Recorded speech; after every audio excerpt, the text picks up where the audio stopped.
Hey everyone, this is Sandra. 我是 Sandra。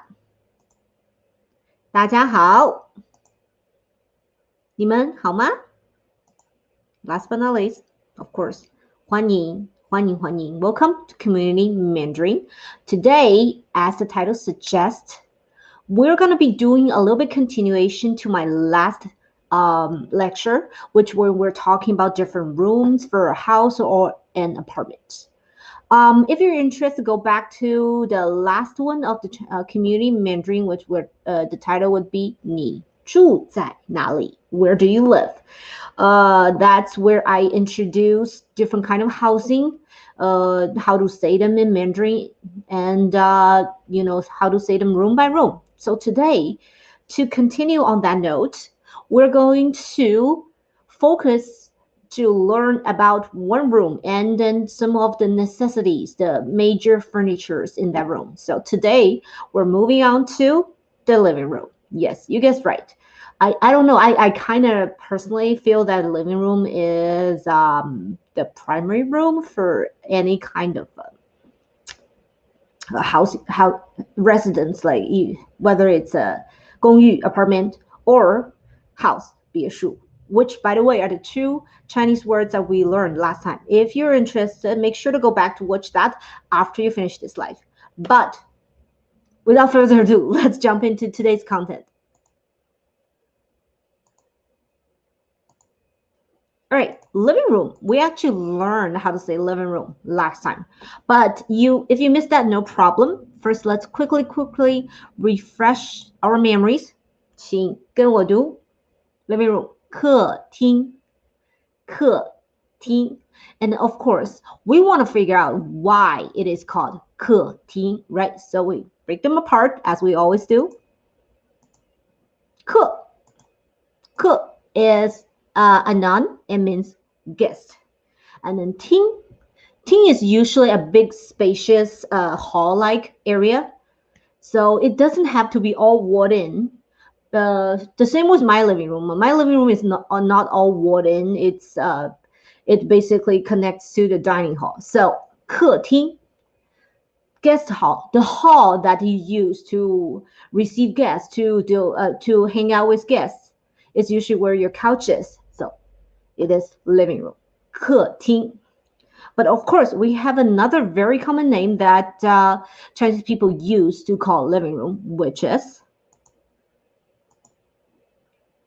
this one is a little bit hard to pronounce. So between the two, of course, it's your choice at which one you want to go with. But between the two, I would suggest you memorize the shorter one.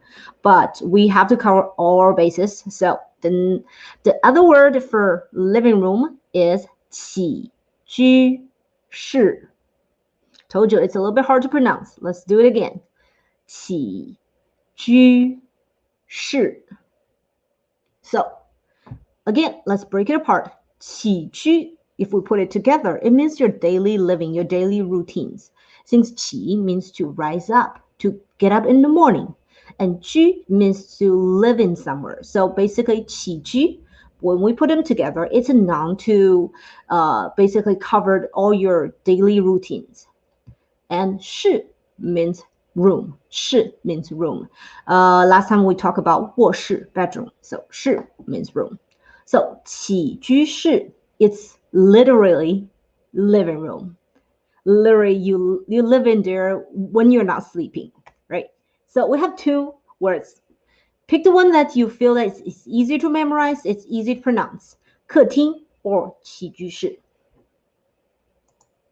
And then when we're talking about living rooms, of course, there are some piece of furniture that we consider necessary or essential.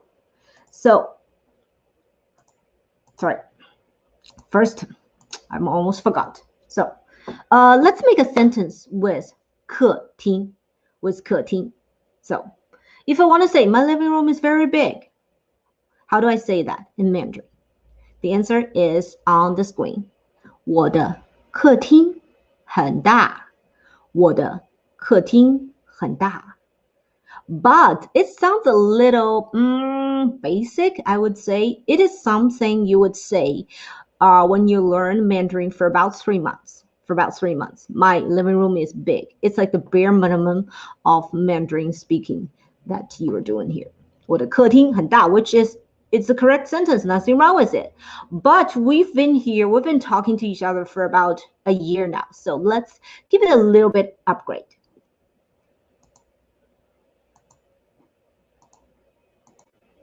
Instead of 我的客厅很大, you want your listeners to think, oh, this person really knows their way around Mandarin. So what do we say? We can say 我的客厅很宽敞。我的客厅很宽敞。宽敞 is an adjective. It means roomy or spacious. It also means big, but you know, it's a little bit fancier than just simply say 大, because 大 is it means big. It's your go-to for calling anything big or large or huge. So, but if you want to be more specific, you're talking about a room. You're talking about a space. So you want to say roomy or spacious. Then we go with the adjective 宽敞. 宽敞. All right, now let's move on to the major furnitures that we consider necessary or essential in a living room. I would say like back in China, most of the apartments or houses, they don't have fireplace. They don't have fireplace. It's just not in the culture, so I'm not gonna bring it in. And I consider like bringing like TV, because usually people have a TV in the living room, but some would have that in their bedroom, or some, I don't know what the kids are doing these days. I don't think they watch TV anymore. Okay, so to avoid all kinds of conflict or dispute on that, we're just gonna stick to the bare minimum. So I would think in most cases, a living room would have a couch, a sofa, right? Sofa, couch and sofa. The Chinese word, the Mandarin word, it's an easy one because it's literally a word that we borrowed from the English language. We call it 沙发. 沙发. 沙发 is the the Chinese interpretation of sofa, but it also, of course, it means couch. So 沙发, that one should be easy to remember. If you remember one word from today, that should be it. Okay. And except usually pair with a sofa, a couch, we would have a coffee table, right? In Mandarin, coffee table is called 茶几. 茶几. And if you vaguely remember when we're talking about different drinks, you will probably remember 茶 means tea. 茶 means tea. That's right.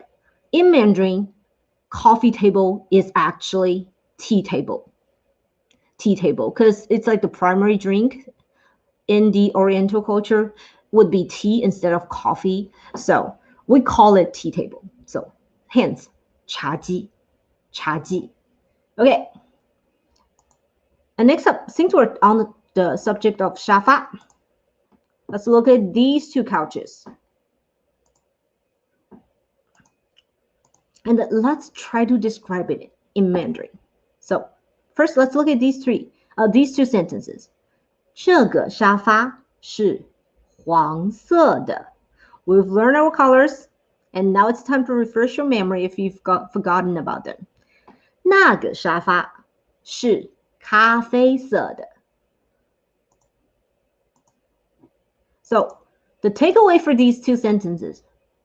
Number one, you would see the measure word for sofa, for 沙发, for your couch is 个, as in for many other objects. And then number two, let's look at the structure 是 plus adjective plus the. This is a way to use your adjective to describe your subject. Because, you know, like we know that in a Mandarin sentence, we don't use 是 simply plus adjective. It's like in English, you can say apple is red. But in Mandarin, you cannot say 苹果是红色. But you can say instead 苹果是红色的. The 是 the structure is a way for you to use an adjective to describe your subject without making it, making it sound foreign, I would say. Okay, next up, let's still use the 是的 structure. 这个沙发是双人的，那个沙发是三人的。Okay, first let's look at the brown couch here. So, because probably everybody still remember what is 三, right? 三 is 3. So, 三人, as we learned 人 before, so 3 persons. So, 那个沙发是三人的 means that couch is a 3-person couch. That couch is a 3-person couch. Now, let's go back to the first sentence. 这个沙发是双人的。We've encountered it when we're talking about measure word for shoe socks, I believe. It means a pair. So, of course, by a pair, it means double. So, if I want to say this couch it's a double couch. No, for double person, it's like a love seat. I believe that's the way we call it in America, a love seat, which by the way, in Mandarin, we still call it 沙发. It doesn't matter if it's 双人, 2 persons, or 三人, 3 persons. In Mandarin, we still call it 沙发, sofa, couch. So, 这个沙发是双人的. This couch is for 2 people. And next up, now we're talking about the fabrics. 这个沙发是布艺的，那个沙发是皮的。So, 布艺, 布 means cloth. It is a noun. 艺 actually means art. So, if we're going to say this couch is made of cloth, made of fabric instead of leather, because that's like the basic 2 major fabrics to be made into couches, I would think. Okay, if we want to say this is a cloth couch, we can say 这个沙发是布艺的。布艺 together serves as an adjective. It means made of cloth, made of cloth, but it serves an adjective. That's why we can use the 是的 structure. So, this couch is made of cloth. 这个沙发是布艺的。那个沙发是皮的。皮 means leather. 皮 means leather. I think we'll talk about like 皮鞋, leather shoes, when we're talking about clothing items. But if you don't remember, it's here now. 那个沙发是皮的。That couch is made of leather. That couch is made of leather. I know we're heavily focused on sofa today, but like I said, sofa is a very easy word to remember. As long as you understand English, you can probably guess what that means in Mandarin. So if you can remember anything I talked about today, that's your takeaway. Remember how to say couch in Mandarin. 沙发. Okay. So before we say goodbye, before we 说再见, as always, if you have an extra moment, visit Rola's website for our upcoming classes, or visit our YouTube channel. There's tons of video that teaching you the various language there. So I'll see you this Thursday. 再见。